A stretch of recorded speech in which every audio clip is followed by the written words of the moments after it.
What's happening, guys? My name is Bobby O'Neill. I'm the pitching guy here with Headbanger Sports. Today we're going to be talking about how to develop and design your changeup. So the first question I always ask when I'm talking to athletes for the first time about this pitch is, what type of fastball do you throw? Do you throw a four seam? Do you throw a two seam? A cutter? Across the seams? The reason I like to know this question is because we are trying to develop a changeup that is deceiving the batter into thinking that you're throwing a fastball when in fact you're throwing a pitch that's 8 to 10 miles an hour slower than your fastball. As a pitching coach, once I have an idea of what type of fastball that an athlete's throwing, then I can start designing a changeup that best matches that pitch design. For instance, if an athlete is throwing a four-seam fastball where they are behind the ball, what that most likely means is they are an over-the-top pitcher and they don't have any wrist tilt that creates a lot of horizontal break. Because I was a low three-quarter guy out here, even though I was getting 100% spin efficiency behind the ball, I was still getting a lot of arm side movement because the ball was spinning on this axis.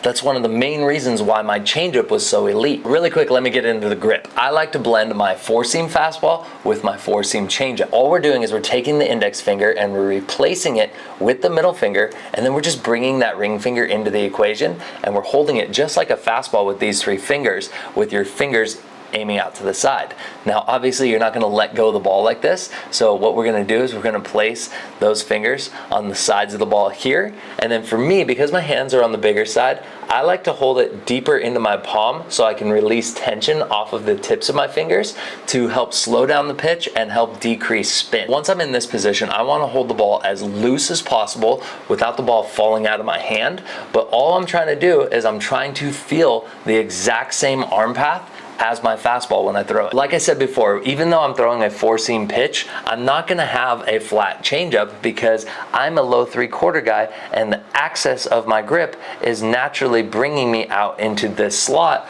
where my pitch will create this type of tilt. My fastball is basically in line with this side of my forearm, so when I'm shifting over to here, that kind of naturally allows me to begin to tilt through this part of my joint to where now I'm starting to favor this side of my forearm here. So once I started making that tilt and I started researching it more, that's actually what most MLB guys do, is they find that like 145 to 215 window where if we were thinking about a clock, like this is 12 o'clock, this is 1 o'clock, this is 2 o'clock, and then this is 3 o'clock here.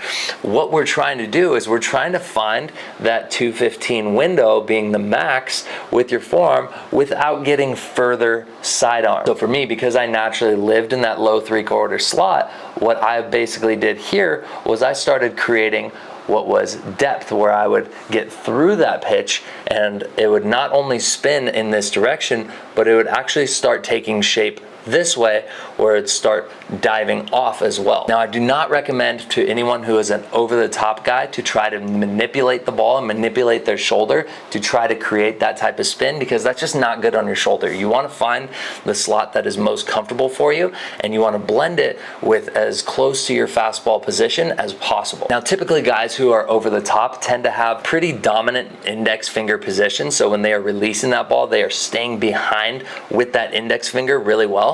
So those guys typically don't get a lot of really good horizontal run. So what I tell those guys is, by moving into a two-seam grip position, what that does is it allows them to take the index finger out of the equation, and it also allows them to begin to feel the seam, like the side of the seam here, on the side of their middle finger. And that side of the seam middle finger position just kind of helps them stay on this side of their wrist more, and it allows the ball to kind of come out of their hand more this way when they're letting go of it, which gets that more horizontal movement. Now, the changeup itself is very much a feel pitch, meaning you have to feel your arm accelerating through it in order for it to create late life. If you're trying to baby it, it's probably going to move very slow and very loopy, and it's going to be very easy for a hitter to pick up.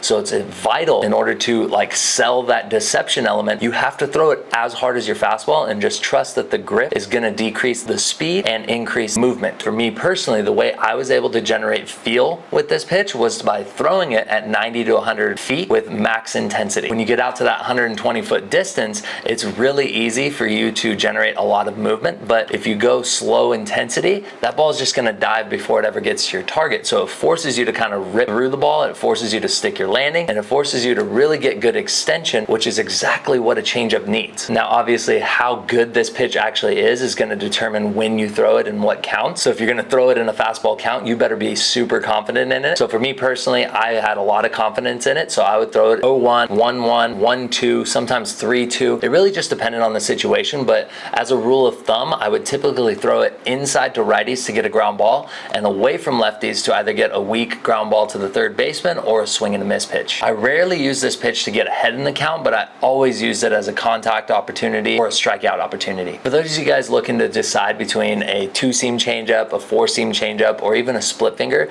just remember the purpose of that pitch is to create deception, so you have to throw it hard and you have to make it look just like your fastball. So if you're doing stuff to manipulate the spin or manipulate the movement or anything like that, it's probably not going to pay off even if it's nasty. So really just stick with what feels comfortable, what looks natural out of your hand. Play catch with it at long toss to get a good feel for it. Ultimately, just do something that's going to get it over the plate, because a miss that's super east and west or super north and south isn't going to get the job done anyways. All right, guys, thank you so much for watching this video. If this was helpful for you, please leave a subscription below. Feel free to leave a comment letting me know what type of changeup you throw. And if you have any questions, feel free to DM me at Bobby O'Neill 37, or you can just follow along here for future videos. My name is Bobby O'Neill, and I help pitching make sense.